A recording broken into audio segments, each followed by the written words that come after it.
আম্মা জান আয়েশা বিশ্ব নবীকে জিজ্ঞেস করছেন, ইয়া রাসূলুল্লাহ, ইয়া হাবিবাল্লাহ, আপনি আমাকে পবিত্র হওয়া শিখিয়ে দেন। পবিত্র হতে চাইছে কে? ব্যক্তিটা আম্মা জান আয়েশা, অন্য কেউ নয়। উম্মুল মুমিনিন আম্মা জান আয়েশা বলছেন নবীজিকে, ইয়া রাসূলুল্লাহ, যারা পাক থাকবে তারা তো বেঁচে যাবে, আপনি বলছেন, তাহলে আমাকে পবিত্র হওয়াটা শিখিয়ে দেন। বেটিরে, মারে, সোনামানিক রে, কোন মেয়েটা বলছেন? আম্মা জান আয়েশা বলছেন। একমাত্র রসুলের কুমারী বিবি বলছেন, খাতুনে জান্নাত বলছেন। মেয়েদের ভিতরে মুহাদ্দিস আম্মা জান আয়েশা বলছেন, জানামানা মেয়ে নয়, ওর ব্রেনটা জানামানা নয়। বন্ধুরে আমার, বিশ্বনবী বললেন, আয়েশা, গায়ে যদি ময়লা লেগে যায় তা সাফ করা যাবে সাবান দিয়ে, কিন্তু জেনে নাও রুজিটাকে হালাল করো, রুজিকে হালাল করো। রুজি যদি হারাম হয়, হলারে যদি হারাম ঢুকে যায়, ওই হারামে রক্ত হবে, রক্ততে মাংস হবে, হাড় হবে, ওই রক্ততে বডিতে মাল তৈরি হবে। এই হারামটা যখন বডিতে ছড়িয়ে যাবে, ওইটাকে সাবান দিয়ে আর 7টা সমুদ্রেতে ডুবে ডুবে সাফ করা যাবে না। এখন যদি এই মজলিসে কারো রুজি হারাম থাকে, আমি নূর মোহাম্মদের রুজি যদি হারাম থাকে, তাহলে এটাকে সাবান দিয়ে আর কলের পানিতে, সাবমার্সিবল পানিতে ঠাস ধুয়ে সাফ করা যাবে না। এইটা সাফ করার জন্য পানি দিয়ে হবে না, একটা জিনিস দিয়ে হবে, তার নাম হচ্ছে জাহান্নামের আগুন। যখন সোনার ভিতরে খাদ থাকে, সোনার ভিতরে খাদ থাকে, ওই সোনাটাকে স্বর্ণকার আগুনে দিয়ে, এসিডে দিয়ে ওর খাদটাকে বের করে দিয়ে সলিডটা নিয়ে নেয়।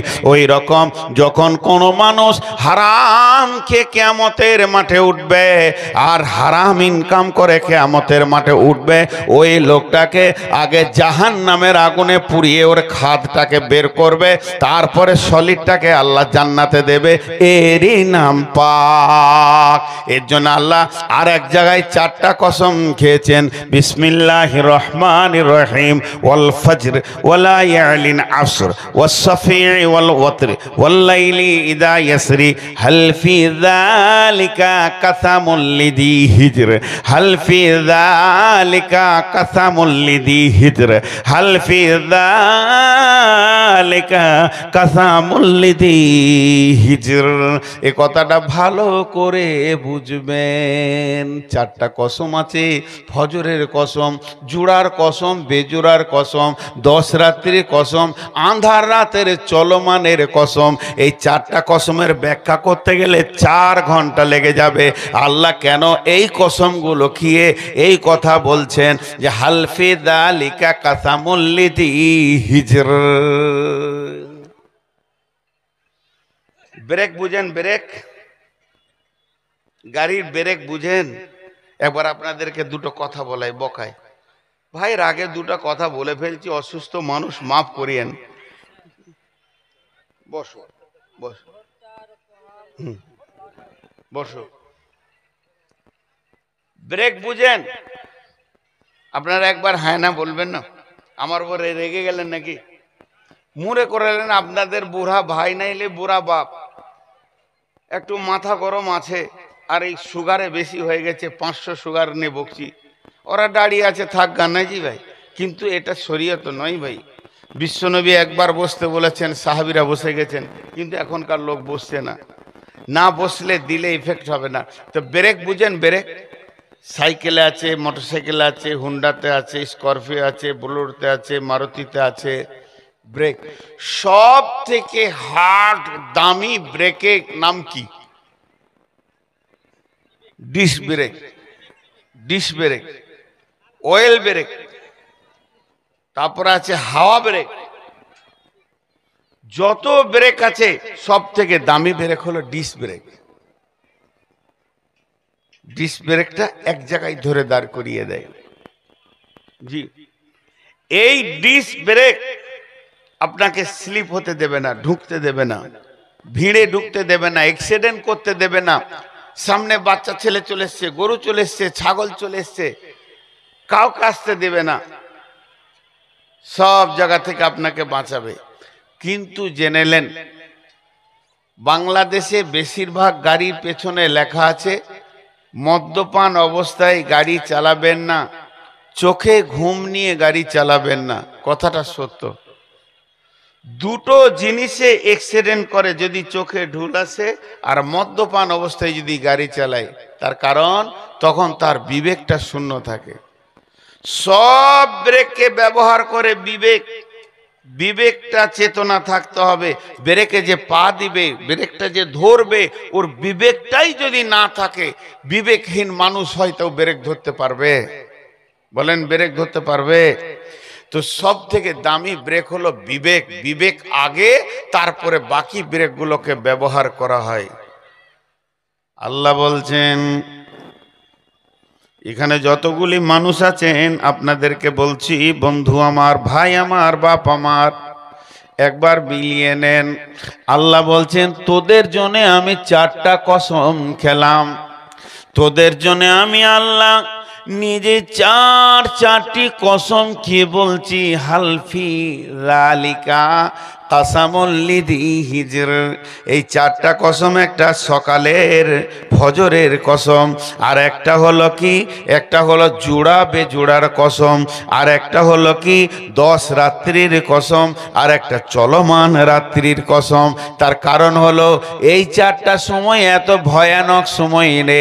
সকালবেলায় ভোরবেলায় উঠে মানুষ বিবেককে যদি নষ্ট করে দেয়, সারাদিন পাপ ছাড়া নেকি আর দেখতে পাবে না।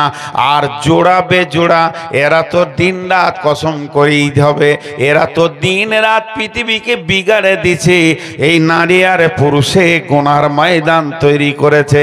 আর 10 রাত্রির কসম, কেউ বলেছে মহরমের 10 রাত, কেউ বলেছে রমজানের 10 রাত, শেষ 10 রাত, কেউ বলেছে জিলহিজ্জা মাসের 10 রাত। আল্লাহ এটা মজবুত কসম খেয়েছে। আর চলমান রাত্রি, যখন রাত আঁধার হয়ে চলমান হতে থাকে, তখন লুচ্চাদের বাড়াবাড়ি বেড়ে যায়, যত চোর ডাকাত লম্পটের বাড়াবাড়ি বেড়ে যায়। রান্ডিরা তখন ঘরে থাকতে চায় না। লম্বা তফসির আছে, আমি 4টাকে 1 মিনিটে তফসির করে নিলাম। আল্লাহ বলছেন, হালফি যালিকা কাসামুল্লিদি হিজর। আমার এই কসম গলা কি বিবেকবানদের কাজে লাগবে না? এদের বিবেক কি খুলবে না? এদের বিবেকে কি গিঁড়া লেগে থাকবে? এদের বিবেকে কি হুড়কাটা খুলবে না?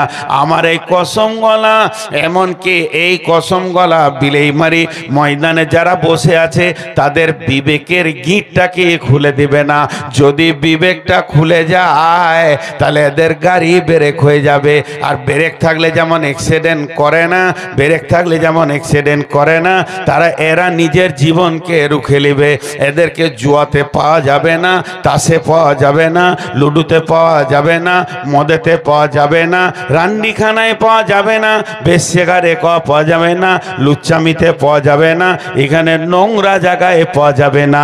একটা কথা জোর দিয়ে বলতে পারি, একটা কথা জোর দিয়ে বলতে পারি, একটা কথা বড় আবদারের সঙ্গে বলতে পারি, যে কটা ধ্যান দিয়ে বায়ান শুনছে ওই দিকে মেলা চলছে, এদেরকে মেলায় পাওয়া গেল না।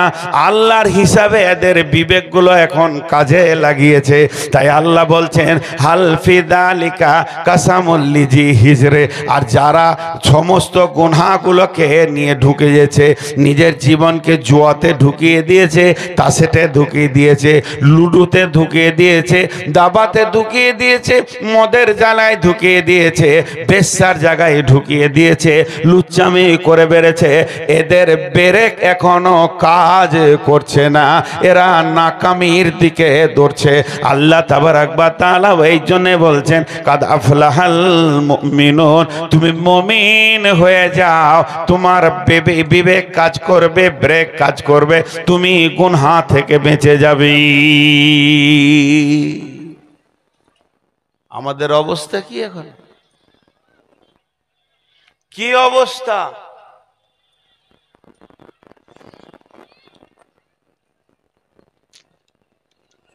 খুব অবস্থা খারাপ। আমরা নিজেকে নিজে শেষ করে দিয়েছি। জি, নিজেকে নিজে শেষ করে দিয়েছি। আর সাহাবীরা ব্রেকওয়ালা ছিল, ট্যালেন্টেড ব্রেকওয়ালা ছিল। ছোটখাটো ব্রেক তাদের ছিল না। তাদেরকে পাপে নিয়ে যাবে কে?